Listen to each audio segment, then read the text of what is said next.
Olá, tudo bem? Professor Diogo Lopes em mais uma aula de Direito Constitucional. Hoje a gente vai falar sobre princípios fundamentais do Estado brasileiro. Então já coloca no seu caderno aí, princípios fundamentais do Estado brasileiro. Pessoal, esse assunto que está previsto na Constituição, nos artigos 1º ao 4º da CF, tá? E a gente vai encontrar ali 5 espécies de princípios fundamentais. Quais são essas 5 espécies? As características do Estado brasileiro, os fundamentos, os objetivos fundamentais, os princípios que regem o Estado brasileiro nas relações internacionais e o princípio da separação de poderes.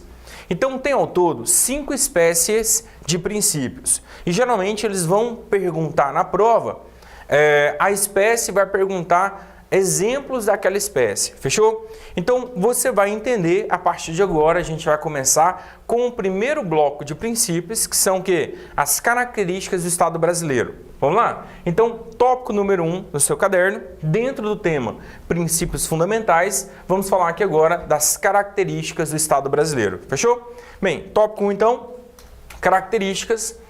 As características do Estado brasileiro, os princípios que dão aquela formatação, que falam sobre a estrutura, né, caracterizadora do Estado brasileiro, estão previstos no artigo 1º caput, na cabeça do artigo, tá? Então, lá no texto inicial da Constituição Federal, ele fala assim, ó, a República Federativa do Brasil, formada pela união indissolúvel dos Estados, municípios e do DF, constitui-se em Estado democrático de direito. De novo, a República Federativa do Brasil, formada pela união indissolúvel dos Estados, municípios e do DF, constitui-se em Estado democrático de direito. Bem, pessoal, desses princípios, qual é o primeiro que é reportado lá na Constituição Federal? Isso, muito bem, a República, tá? Do caput, beleza? Vamos lá. Então, a República é o que para o Brasil? Isso é uma forma de governo. Então, já coloque aí no seu caderno. Letra A, forma de governo. Esse é o primeiro ponto de estudo, primeira característica do Estado brasileiro. Nós veremos que a forma de governo adotada no Brasil é a república, é o princípio republicano. Mas antes de falar da república, precisamos de entender a monarquia para que você entenda o nosso princípio republicano. Fechou? Olha, o que se contrapõe então à república é a monarquia. Então, tópico de número 1 no seu caderno, monarquia. Olha, o termo monarquia vem do grego, que significa mono, narquia, governo, tá? Governo de um. Significa então que na monarquia o Estado pertence a quem? Pertence a uma pessoa só, que é o rei, tá? Monarquia, o Estado pertence a uma pessoa só. Quer ver, ó? O Estado, ele é criado por nós naquela reunião, né? Então, como se vivêssemos sozinhos e a gente resolveu viver em sociedade para criar o Estado. E olha, eu te pergunto, vocês querem ser donos do Estado ou vocês querem que o Estado pertence a uma pessoa só? Porque se vocês quiserem ser donos do Estado, nesse caso, cada um de nós terá uma parcela de titularidade sobre o Estado, então nós viveremos em uma república. Agora, se o Estado pertencer a uma única pessoa, aí eu falo que nós vivemos em uma monarquia. A gente então vai pagar tributo para esse dono do Estado, como se fosse uma espécie de aluguel, tá? Mas o Estado pertence a quem? A ele, fechou? Então, na monarquia, o Estado pertence ao rei. E eu pergunto, como que ele assume o poder? Isso, muito bem. Ele assume o poder por meio da sucessão hereditária. E ele fica no poder até quando? Olha, se o Estado lhe pertence, então ele fica no poder até a sua morte. E eu pergunto, se o rei fizer algo de errado, que você entende como errado, por exemplo, gastou todo o tributo que ele arrecadou com festas. Pergunta, responde por isso? Não, porque o Estado pertence a ele. Então vamos às características aí do princípio monárquico. Primeiro aí, pessoal, o mandato é o quê? Vitalício. O rei fica no poder até o dia de sua morte. Então a primeira característica da monarquia é a vitaliciedade. Vitaliciedade. Vitaliciedade. Por quê? O rei fica no poder até o dia de sua morte, ok? Eu pergunto, como que eu adquiro o poder numa monarquia? Muito bem, por meio da sucessão hereditária.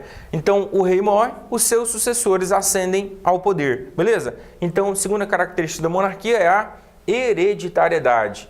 Hereditariedade. hereditariedade. E eu pergunto, pessoal, o rei responde pelos seus atos? Não. Então, o chefe de Estado é o quê? Irresponsável. Terceira característica, irresponsabilidade do chefe de Estado. Irresponsabilidade do chefe de Estado. Irresponsabilidade do chefe de Estado. Por quê? Porque o Estado lhe pertence. Tamo junto? Então, numa monarquia, o rei é o dono, fica no poder até o dia de sua morte, eu assendo o poder por meio da sucessão hereditária e como o Estado me pertence, eu não respondo pelos meus atos, ok? Agora eu pergunto, a gente adotou a monarquia? Não, a gente adotou a república, princípio republicano. E o que significa república? A república, né, o termo república vem do latim, significa o quê? Res, coisa, publicae, pública, né? Ou seja, coisa de todos. Significa que o Estado, numa república, pertence a quem? A todos. Todos que fazem parte daquela sociedade é titular do Estado, beleza? Aí eu pergunto, pessoal, no Estado não tem que ter uma centralização de poder, que é o chamado poder político, governo ou soberania? Isso, porque a gente tem que centralizar os nossos interesses na mão de uma pessoa só, que vai administrar, para que não vire uma bagunça. Então, nesse caso, pessoal, o Estado ele tem um poder político, que é também chamado de governo ou soberania, beleza aqui? Aí eu pergunto, essa pessoa que administrará o Estado em nome do povo, ele é dono do Estado? Não, ele não é dono do Estado. Eu pergunto, ele vai ficar no poder até quando? Isso, de forma temporária. E como que eu assendo o poder numa república? Por meio do voto, por meio da eleição. Então nós vamos escolher os nossos representantes para administrar em nosso nome. Ele não é dono do Estado, então ele vai administrar em nosso nome. Por isso que ele vai ficar lá de forma temporária enquanto nós quisermos, tá? Eu pergunto, o Estado pertence a ele? Não. E se ele gastar o dinheiro da forma que ele bem entender, em desacordo com os nossos interesses, responde pelos seus atos? Sim. Então ele responde pelos seus atos. Então ele é responsável pelos seus atos. Estamos juntos aqui? Na verdade não é só ele. Qualquer pessoa que faz parte da administração pública deve ser responsabilizada no plano penal, civil, administrativo e por improbidade administrativa. Então vamos colocar no seu caderno aí as características da república que se contrapõem à monarquia. Olha, na monarquia o rei fica no poder até quando? Até o dia de sua morte. E na república? Isso, muito bem. Na república é temporário. Então anota no seu caderno aí. Primeira característica da república, temporariedade. Temporariedade. Então o administrador, né? Não, o administrador aqui fica no poder de forma temporária. Enquanto a gente estiver gostando, ele permanece. Alguns estados, né, parlamentaristas, o administrador, o primeiro-ministro, ele fica no poder enquanto ele estiver administrando bem. Administrou mal, sai. No Brasil, a gente fixou um limite, né, de 4 em 4 anos ou 8 em 8 anos, a depender do cargo. Então, a regra é de 4 em 4 anos. Mas é possível até que ele saia antes, tá? Por exemplo, a Dilma Rousseff, ela não administrou bem, saiu. É lógico, ela saiu por crime de responsabilidade, mas ela saiu antes dos 4 anos. Estamos juntos aqui? E aí foi em razão de uma outra característica aqui, que é a responsabilidade do chefe de Estado. Então ele não é dono, entendeu? Então ele fica lá de forma o quê? Temporária, enquanto ele administrar bem. Bem, eu pergunto, como que o administrador acende o poder aqui? Isso, muito bem, ele acende o poder por meio da eleição, por meio do voto. Então, a segunda característica aqui que se contrapõe à monarquia é a eletividade. Anota então aí, eletividade. Eletividade. E eu pergunto, pessoal, se o administrador ele fizer algo de errado, responde? Sim. Então, anota aí, terceira característica que se contrapõe então à monarquia é a responsabilidade das pessoas que ocupam cargos públicos. Responsabilidade das pessoas que ocupam cargos públicos. Responsabilidade das pessoas que ocupam cargos públicos. E olha, então o voto é uma decorrência do princípio republicano. A periodicidade do voto, de tempos em tempos, nós vamos às urnas para votar nos nossos representantes, também é uma decorrência do princípio republicano. E a exigência de idade mínima, né, de 18 anos, também decorre do princípio republicano. Porque os menores de 18 anos eles são inimputáveis. Então, eles não são responsáveis no plano penal. Então, já que eles são irresponsáveis penalmente, não posso dar, em regra, cargo para ele. Por quê, pessoal? Porque na República vigora o princípio da responsabilidade em qualquer âmbito aqui. Fechou? Beleza? Bem, agora vamos falar aqui. Adotamos qual dos sistemas não, forma de governo. Muita atenção, é forma de governo, tá, pessoal? Isso a gente adotou a República. Então foi a República adotada pela gente como forma de governo. Agora eu pergunto, pessoal, se alguma das unidades da federação violar o princípio republicano, cabe o quê? Isso, muito bem, intervenção federal. Então eu posso afirmar que a República é um princípio sensível? Sim. Então já anote aí no seu caderno, a República é um princípio sensível. A República é um princípio sensível. A República é um princípio sensível, pois se houver violação, caberá intervenção federal. Pois, se houver violação, caberá intervenção federal. Se houver violação, caberá intervenção federal. Agora eu te pergunto, a República é cláusula pétrea? Olha, professor, não entendi muito bem. Cláusula pétrea são aqueles assuntos que não podem ser alterados, são as cláusulas de pedra. É como se a Constituição ela fosse escrita numa folha de papel. Se ela é escrita numa folha de papel, tem como eu apagar e reescrever? Ou passar um corretivo e reescrever? Sim. Agora, tem alguns pontos na Constituição que não foram escritos na folha de papel. Foram lapidados numa pedra, tá? Foram assuntos lapidados na pedra. Se foi lapidado na pedra, tem como eu apagar e reescrever? Não. Então, tem alguns assuntos que estão na pedra. Eu vou chamar, então, de cláusula pétrea. Cláusula pétrea. Cláusula pétrea. Eu pergunto, pessoal, a República é um princípio que constitui numa cláusula pétrea? Olha, expressamente não. Então já anota aí no seu caderno, a República não é uma cláusula pétrea expressa. A República não é uma cláusula pétrea expressa. Ó, não é uma cláusula pétrea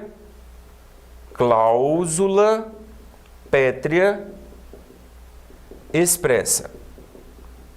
Por quê? Não está escrito em lugar nenhum da Constituição Federal que a República é cláusula pétrea. Então, olha, ela é um princípio sensível, admite intervenção federal se houver sua violação e ela não é uma cláusula pétrea expressa. Estamos juntos aqui? Fechou? Professor, ela é uma cláusula pétrea implícita?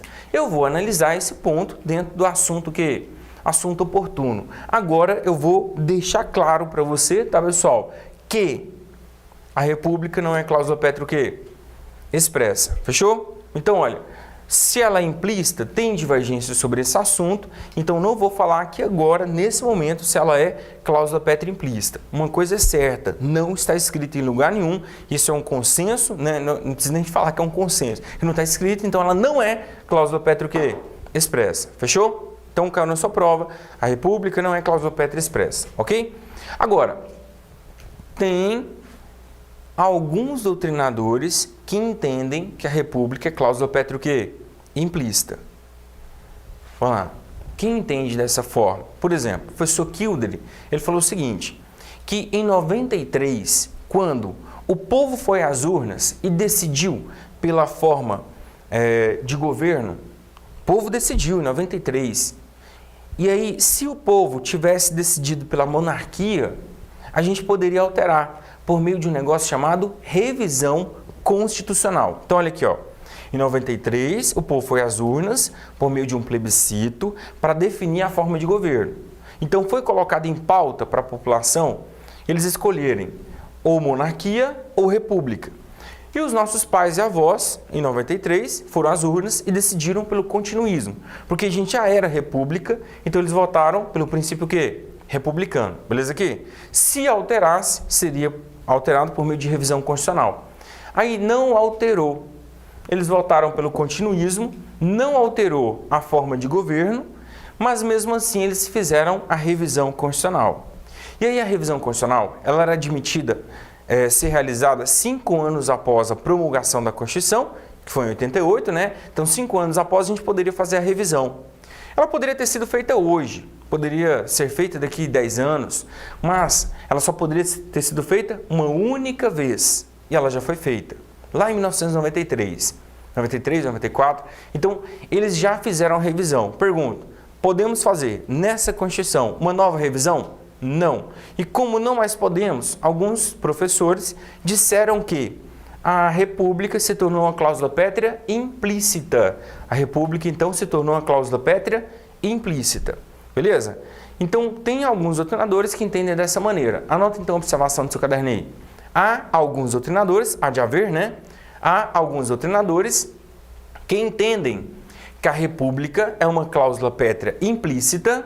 Há alguns doutrinadores que entendem que a República é uma cláusula pétrea implícita em razão da impossibilidade de se fazer nova revisão constitucional. Em razão da impossibilidade de se fazer nova revisão constitucional. Em razão da impossibilidade de se fazer nova revisão constitucional. Beleza aqui? Então, olha, alguns entendem que é cláusula pétrea implícita porque não é possível fazer o quê? Revisão. Agora pode cair assim na sua prova. Ó. Alguns doutrinadores entendem que é cláusula pétrea implícita porque não é possível fazer emenda. Falso! Por quê? É possível fazer emenda, só não é possível fazer o quê? Revisão constitucional. Beleza aqui? Fechou?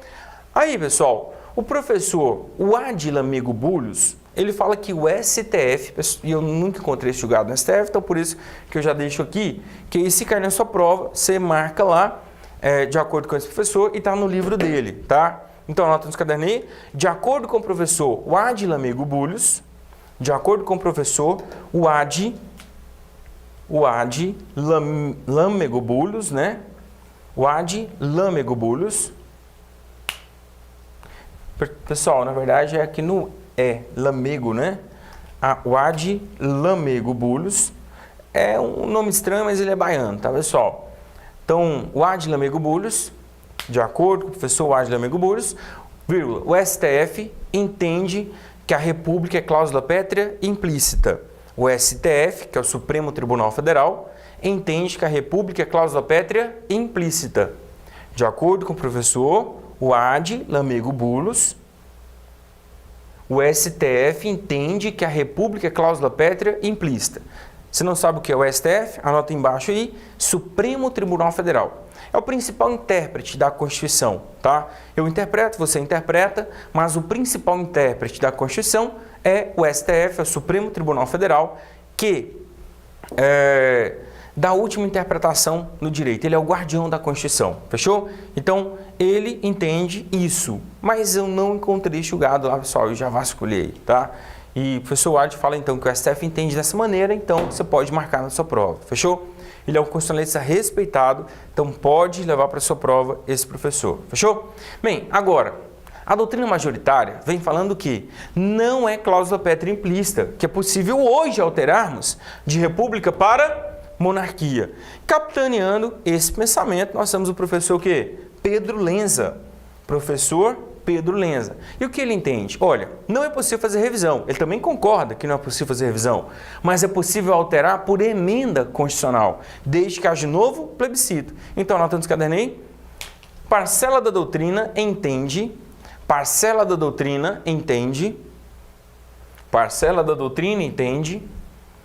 que a República é uma cláusula pétrea, a República não é uma cláusula pétrea implícita. Parcela da doutrina entende que a República não é uma cláusula pétrea implícita,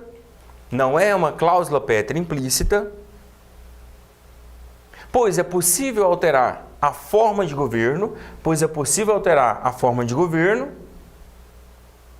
desde que haja novo plebiscito,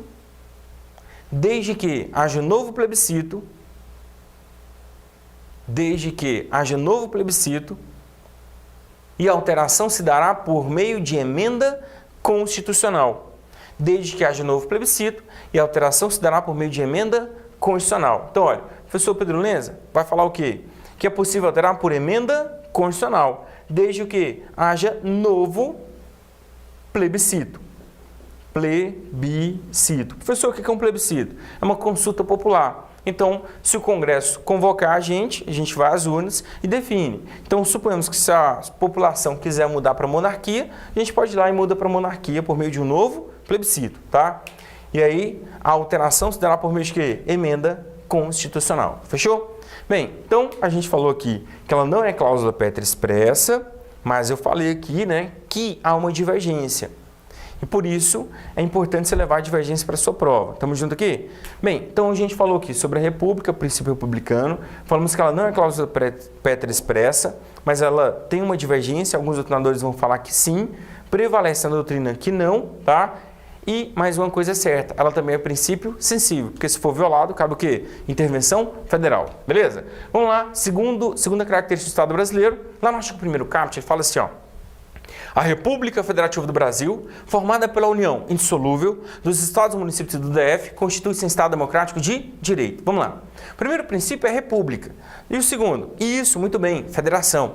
A federação é o que pra gente? Isso, forma de Estado. Já anote então no seu caderno, letra B, forma de Estado. Forma de Estado. E olha, nós temos várias formas de Estado, só que o nosso ponto aqui não é teoria geral do Estado, nosso ponto é direito constitucional. Então eu vou falar de uma forma de Estado que se contrapõe à que nós adotamos para que você entenda melhor a nossa forma de Estado. Então anota nos cadernos aí, Estado unitário. Então letra B, forma de Estado. E a primeira forma de Estado aqui é o Estado unitário.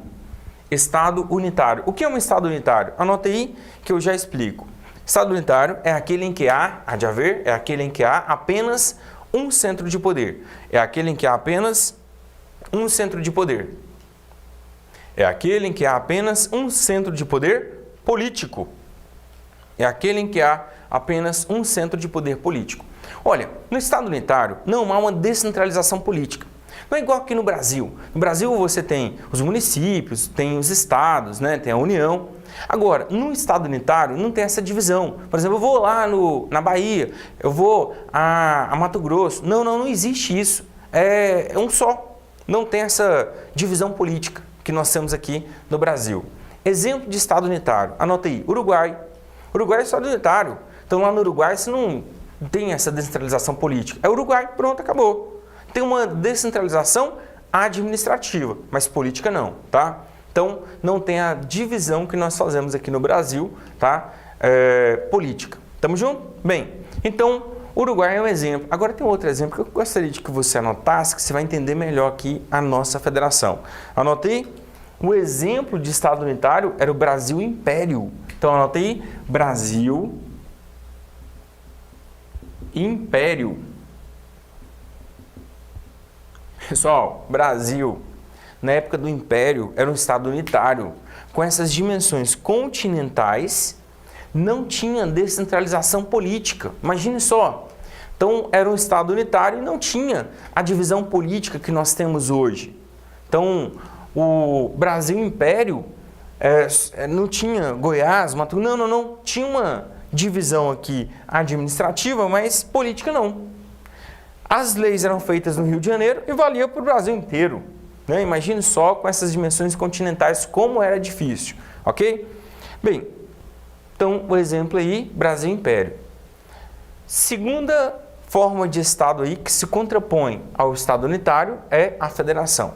Na verdade, pessoal, existem outras formas de Estado compostos. O Estado composto é o que se contrapõe ao unitário. Por exemplo, tem união real, união pessoal, mas a gente vai ver aqui apenas uma espécie de Estado composto, que é o que a gente adotou, que se contrapõe então ao Estado unitário. Anota aí, é a federação. Tópico 2, federação. E o que é uma federação? Já anote aí no seu caderno. Federação é a união de dois ou mais estados, é a união de dois ou mais estados para a formação de um só. É a união de dois ou mais estados para a formação de um só. É a união de dois ou mais estados para a formação de um só. No qual as unidades que o compõem, detêm autonomia,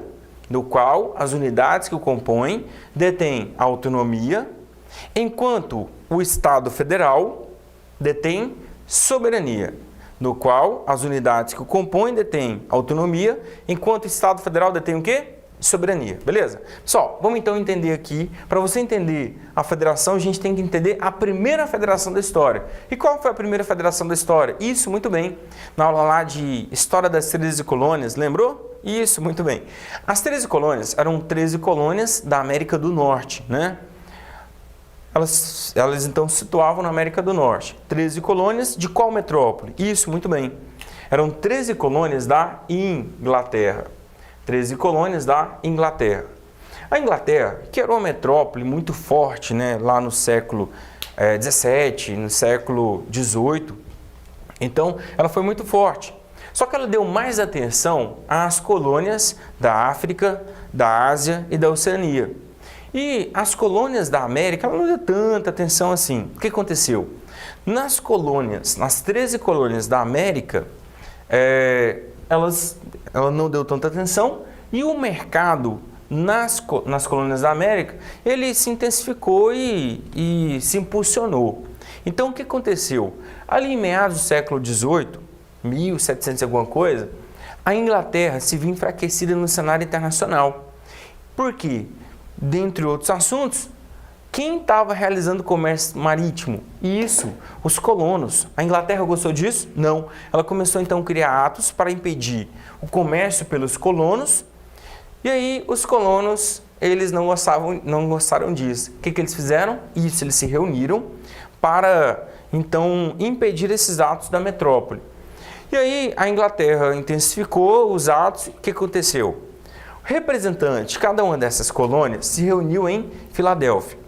Com essa reunião em Filadélfia, eles resolveram unilateralmente declarar independência da Inglaterra. Deixaram então de ser 13 colônias e passaram a ser 13 países independentes e soberanos, igual aqui no Sul, Brasil, Paraguai, Argentina, Uruguai, beleza? Então, deixaram de ser 13 colônias e passaram a ser 13 países. A Inglaterra gostou disso? Não. Começou então a guerra dos ingleses contra os Yankees para retomar as colônias. O que aconteceu? Numa segunda reunião, aqui em Filadélfia, eles resolveram celebrar um tratado internacional. Então, por meio de um tratado internacional, eles formaram uma confederação. Uma confederação. Essa confederação era a união de estados independentes e soberanos por meio de um tratado. Igual aqui no Sul, Mercosul, Brasil, Argentina, Paraguai, somos independentes e soberanos e estamos unidos por meio de apenas o quê? Um tratado, como é por mais de 2 estados, uma convenção, tá? Então formou-se essa confederação para quê? Qual que era o objetivo? Guerrear contra a Inglaterra. E aí começou a guerra e tal. Essa confederação, que é a união dos estados aqui independentes e soberanos, ganhou a guerra e no final da guerra eles se viram enfraquecidos. E aí houve uma terceira reunião. Nessa terceira reunião eles pensaram o seguinte: olha, a gente não pode continuar separado, porque se nós continuarmos separados, a Inglaterra vai se rearmar e vai tomar as colônias para si novamente. O que aconteceu então? Eles se reuniram nessa terceira vez e resolveram formar um vínculo mais forte. Esse vínculo mais forte deu origem a um país, né? Deu origem a um estado só. Deixaram então de ser 13 colônias e passaram a ser um país só. Tá? 13 colônias e passaram a ser um país só. E esse vínculo não foi mais por meio de um tratado, foi por meio da primeira Constituição Política da história. E essa primeira Constituição Política da história deu origem a um Estado, deu origem a um país. Só que esse país, ele se formou por meio de uma federação. E essa foi a primeira federação da história. Então, olha, formou-se um país, uma federação, mas aqueles antigos países continuaram a ter o quê? Autonomia. Eles continuaram a se auto-administrar, a se autogovernar, a se autolegislar, mas eles deveriam atender o quê? A Constituição Federal, o todo. E aí o todo passou a ter o quê? Soberania. Então quem tem soberania? Os Estados Unidos da América, que é o Estado Federal. As unidades, aqueles antigos países, continuaram a ter o quê? Autonomia. E a sua soberania foi transferida ao Estado Federal. Entendeu? Foi o que você anotou. Você anotou assim, ó, a federação é a união de mais de um estado, né, de 2 ou mais estados, para a formação de um só, no qual as unidades que compõem detêm o quê? Autonomia, enquanto o Estado Federal detém o quê? Soberania, tá? Isso é uma federação. Agora, a Federação dos Estados Unidos vai cair na sua prova? Não, vai cair qual? A nossa. Você lembra que o Brasil era um exemplo de Estado unitário? Isso, muito bem. Em 1891, a primeira Constituição republicana da história deu origem à primeira Constituição Federal. Então, deixamos de ser um Estado unitário e passamos a ser o quê? Um Estado agora com descentralização política, um Estado federal. Então, a gente dividiu aqui, né, aquele Estado unitário e passamos a ser um país só, tá? Passamos a ser um país só. Só que com descentralização política. Já éramos um país, continuamos um país, só que agora com descentralização política. Isso ocorreu quando? Em 1891. Criamos então um Estado Federal. Por que isso aconteceu? Vamos lá. Quem foi que criou essa Constituição de 1891? Isso, muito bem, Rui Barbosa. E o Rui Barbosa, ele copiou quase tudo da Constituição estadunidense. Inclusive, o nome do Brasil, nesse momento aqui, passou a ser chamado o quê? Estados Unidos do Brasil. Estados Unidos do Brasil, porque a gente copiou aquele formato que estadunidense. Entendeu aqui? Então, a Federação Brasileira foi formada em 1891. As outras constituições no Brasil continuaram a ser o quê? Constituições federais. A de 88 também é uma Constituição Federal, beleza? Agora eu pergunto, pessoal, essa é uma questão de prova. A Federação Brasileira se formou por agregação ou por segregação? Deixa eu fazer uma pergunta aqui, não vai cair na sua prova, mas você vai entender melhor essa primeira pergunta que eu fiz. A Federação dos Estados Unidos, ela se formou por agregação ou por segregação? Muito bem. A Federação Estadunidense se formou por agregação, porque eram estados independentes, soberanos, que se uniram para formar o quê? Um estado só, federal, tá? Então eles se formaram por agregação. E o Brasil era um estado unitário, né? A gente então se formou por segregação ou desagregação. E na física, a gente tem um movimento, na verdade esse movimento físico aqui é só no constitucional mesmo, tá? Ó, na física a gente tem um movimento ao encontro do centro. E um movimento fugindo do centro, tá? Qual o nome que eu dou ao movimento que vai ao encontro do centro? Isso, muito bem. É o movimento centrípeto. Centrípeto. Por quê? O sufixo peto significa ao encontro. Ao encontro do quê? Do centro. Então, qual dos dois tem um movimento centrípeto? Esse que vai ao encontro do centro. Agora, tem um outro movimento aqui, que é o movimento centrífugo. Fugo é um sufixo que significa o quê? Fugindo de. Fugindo o quê? Do centro. Então, qual dos dois movimentos tem movimento centrífugo? Esse, tá? Beleza? Eu sei que isso é no constitucional. Vamos lá. E aí vai cair na sua prova isso. A Federação Brasileira se formou por um movimento centrípeto ou centrífugo? Centrífugo, porque foi o quê? Por desagregação ou segregação. E é assim que cai na sua prova. Então já anote aí no seu caderno. A Federação Brasileira se formou por meio de um movimento centrífugo.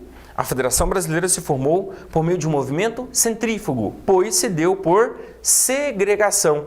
Pois se deu por segregação ou desagregação.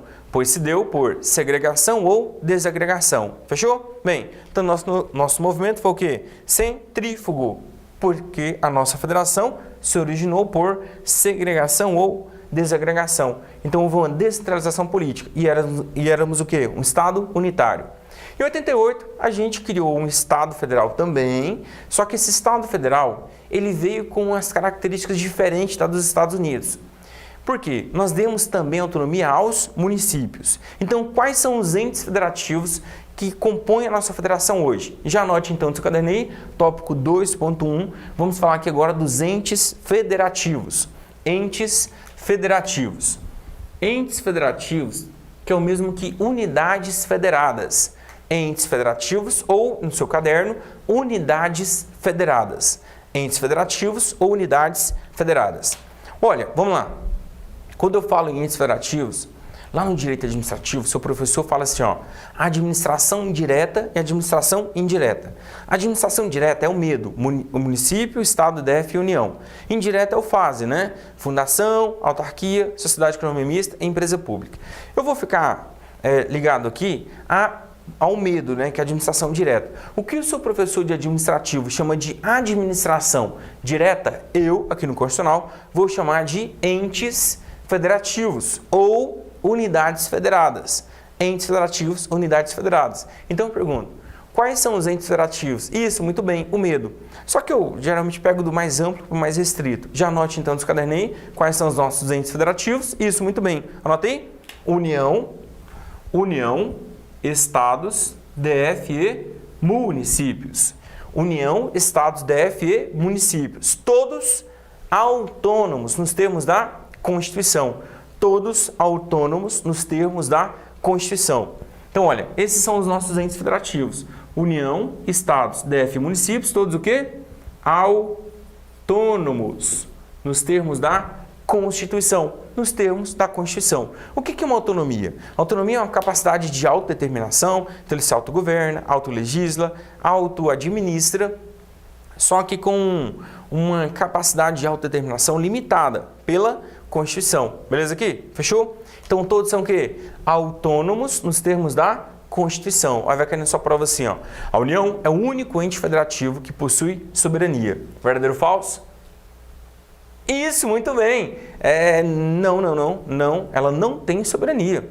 Na verdade, nenhum dos entes federativos possui o quê? Soberania. Todos possuem o quê? Autonomia. A União, ela parece, né, ter soberania. Por quê? Quando você enxerga o Brasil de fora para dentro, você enxerga a União. Inicialmente você enxerga a União. E aí você pensa que ela tem soberania, mas não, ela tem o quê? Autonomia, ela não pode fazer tudo o que ela quiser. Por exemplo, ela pode prestar serviço de transporte coletivo municipal? Não. Se ela fizer isso, ela acaba o quê? Violando o Pacto Federativo, ela viola a Constituição. E a Constituição Federal não autorizou isso a ela. Ela só pode fazer aquilo que a Constituição Federal autorizou. Então, nenhum dos entes federativos possui o quê? Soberania. Quem que possui soberania? Tudo junto. Tudo junto forma quem? O Estado brasileiro. Então, quando eu junto a União, Estados, DF e municípios, eu origino, então, o Estado brasileiro. Estado brasileiro. Estado brasileiro. O Estado brasileiro que é chamado de República Federativa do Brasil. República Federativa do Brasil. República Federativa do Brasil. E é, então, a República Federativa do Brasil que possui o quê? Soberania. É então a República Federativa do Brasil que possui soberania. Estamos juntos aqui, pessoal?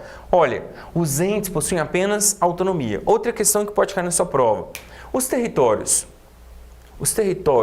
são entes federativos? Vai cair na sua prova assim, ó. São entes federativos. A União, o Estado, o DF, os municípios e os territórios.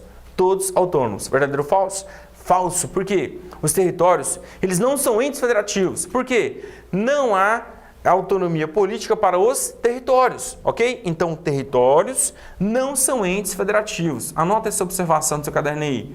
Territórios não são entes federativos, pois não possuem autonomia política.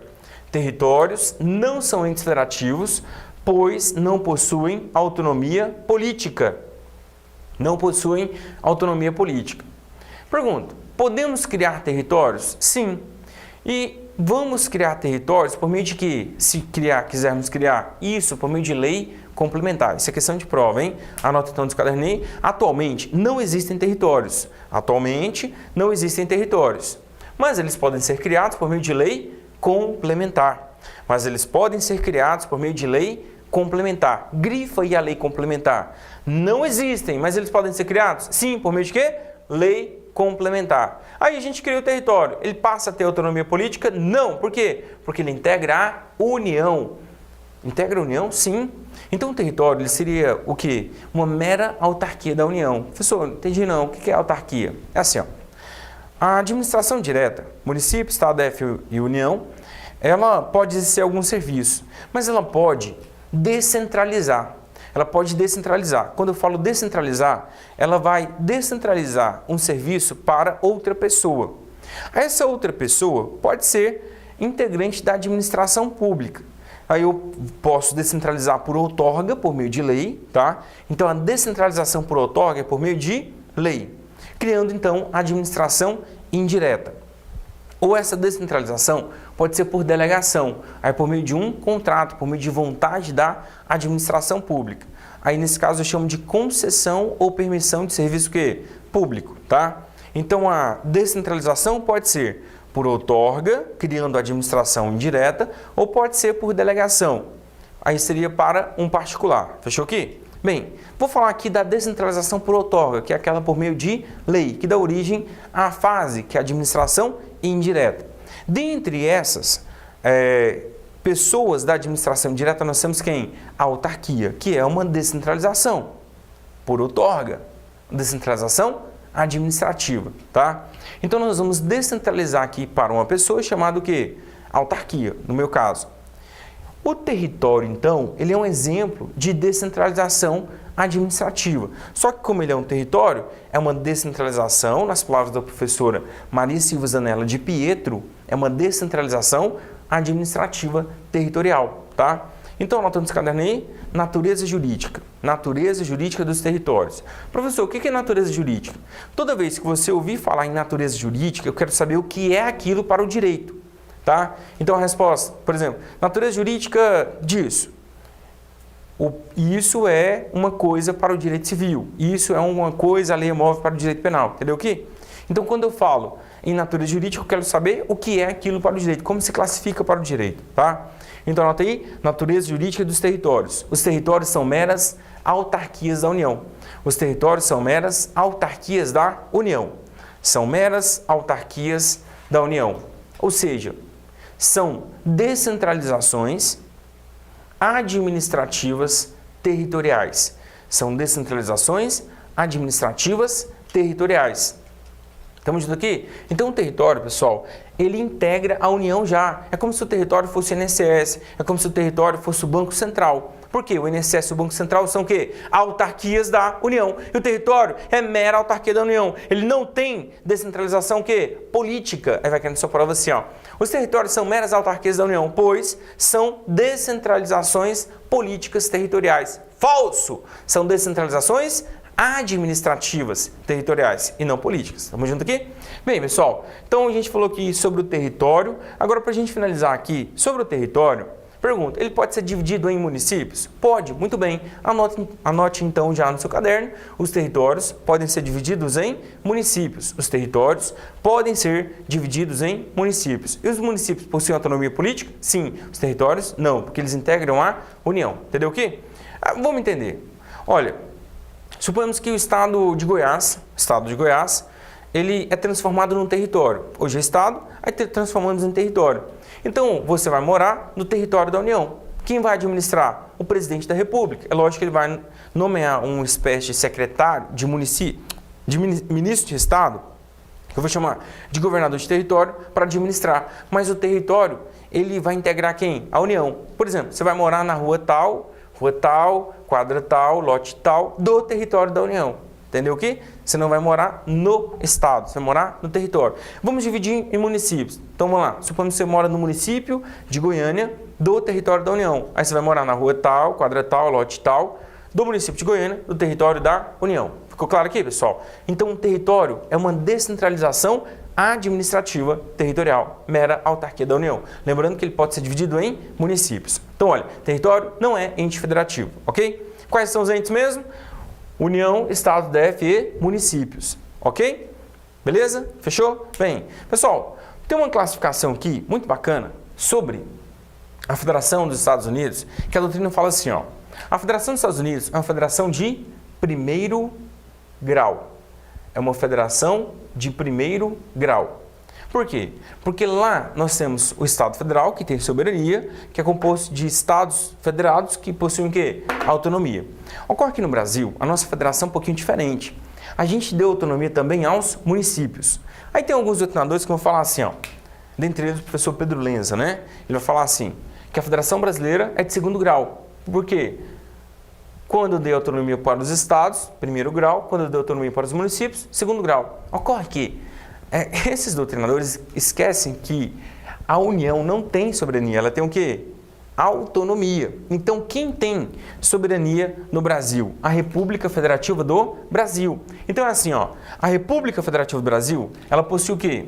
República Federativa do Brasil, ela possui soberania.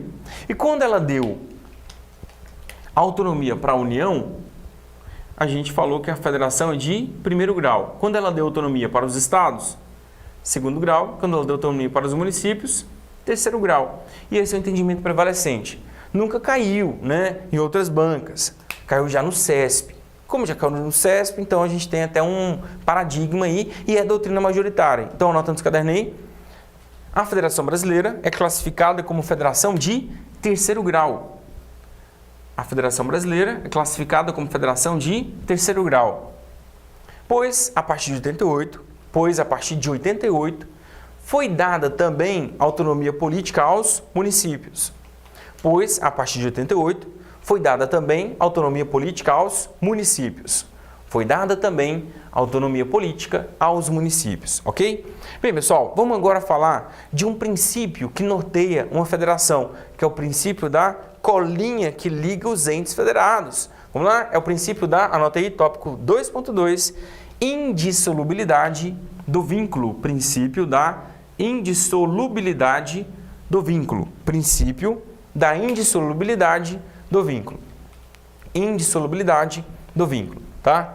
Bem, pessoal, significa que os entes federativos estão colados, não podem se separar. Eu não posso dar independência para os estados, para o Rio Grande do Sul, para Pernambuco, para Goiás. Não posso dar essa independência. Então, há uma colinha que vai ligar todos os entes federativos. Então, o estado do Rio de Janeiro pode se tornar um país? Não. Por quê? Porque ele não pode se dissolver da Federação Brasileira, tá? Esse é o princípio da indissolubilidade do vínculo. Então, anota já no seu caderninho, por este princípio, as unidades da federação, não possuem direito de secessão. Por este princípio, as unidades da federação não possuem direito de secessão ou separação, que é a mesma coisa. Não possuem direito de secessão ou separação. Não possuem direito de secessão ou separação, ok? Bem, então eles não podem se dissolver, não podem se separar. E vai cair só para você, ó. A separação de estados se dará por meio de plebiscito, com a população diretamente interessada, e lei complementar do Congresso Nacional. Falso. Muito bem. Por quê, pessoal? Não pode separar.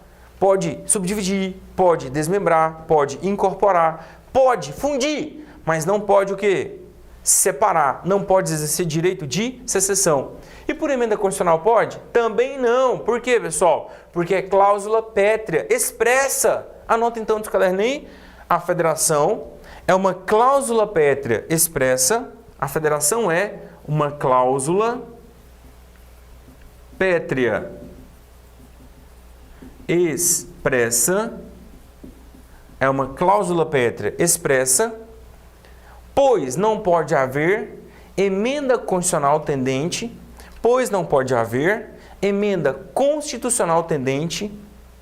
a aboli-la. Pois não pode haver emenda constitucional tendente a aboli-la. Se é expressa, está expressa onde? Muito bem, está expressa no artigo 60, parágrafo 4º da CF. Artigo 60, parágrafo 4º da CF.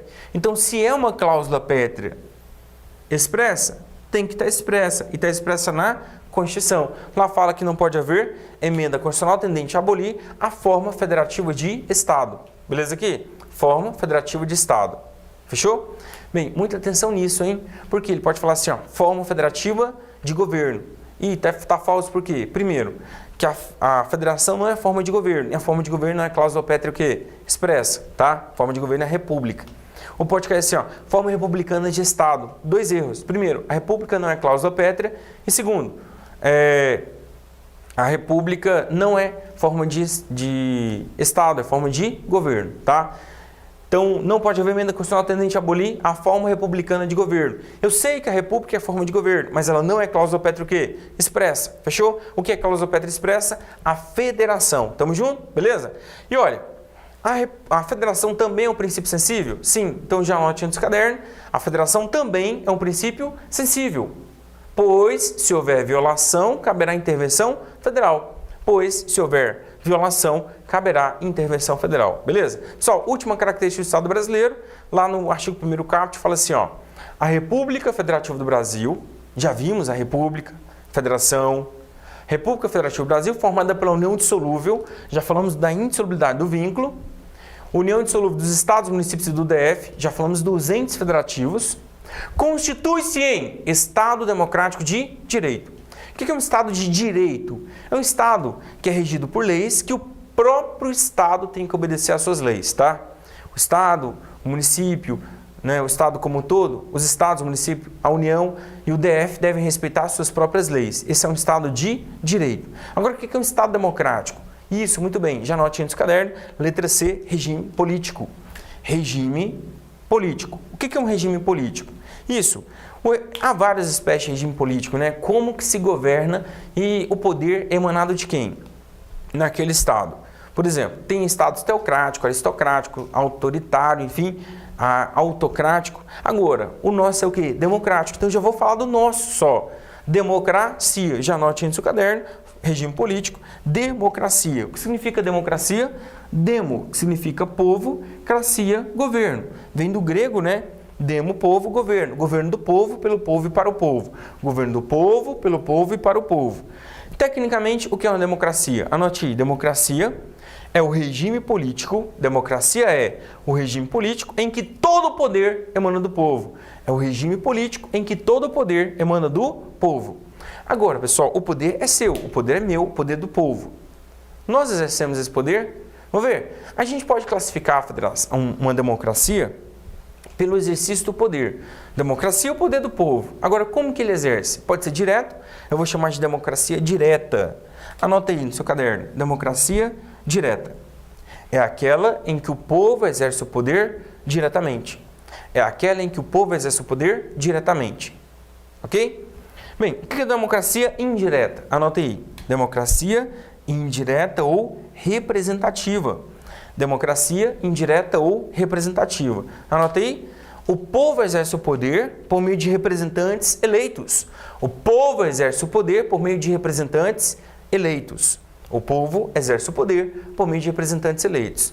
Agora, nós temos uma terceira classificação, que é a democracia mista. Democracia mista ou semidireta. Mista ou semidireta. E o que é uma democracia mista ou semidireta? Muito bem. Democracia mista ou semidireta, eu encontro no Estado exemplo de participação direta, exemplo de participação que? Indireta. Adotamos qual das três? Muito bem. Adotamos a democracia mista ou semidireta. E quem nos diz isso? Isso, o artigo 1º, parágrafo único da CF.